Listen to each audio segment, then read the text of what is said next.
This was a good question I once heard in church, and I want to read it off here. I think it can really help you. The question was, is God's punishment always painful? Well, let's reference Romans 2:4. Romans 2:4 says, "Or do you show contempt for the riches of his kindness, forbearance, and patience, not realizing that God's kindness is intended to lead you to repentance?"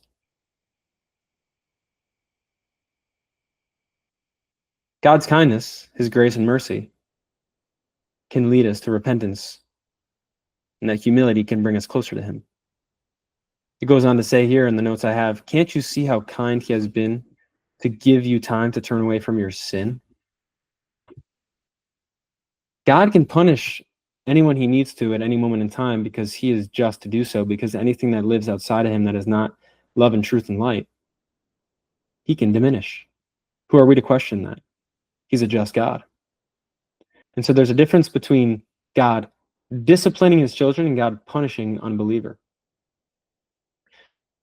When he disciplines his children, it's like the Lord in his parental grace giving one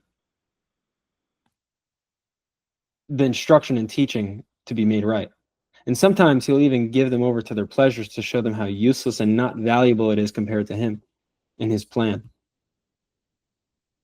Or the way in which he'll punish unbelievers is he'll just give them over to it, and that'll consume their life, and they'll be filled with all things not of him, which is rather crazy way to live, rather tough way to live. No matter how fun it may seem or free it may seem, it is a self-cycling loop of evil. And then I reference here Hebrews 12:5-6. It says, "My child, don't make light of the Lord's discipline, and don't give up when he corrects you. For the Lord disciplines those he loves, and he punishes each one he accepts as his child." If you're actually a child of God, he'll discipline you. If you're not getting disciplined, if you're not seeing your need for God, if you're not seeing how your sin is corroding your heart, and if you're not turning away from your sin because of your increased faith, you're not his child. So accept the love. If a coach doesn't correct you in your way of being as a player, if I were to give this example, he doesn't care about you. If he really cared about you, he would correct you so you can have the right form and doing the right things. You can perform at the best you want it to perform. Okay?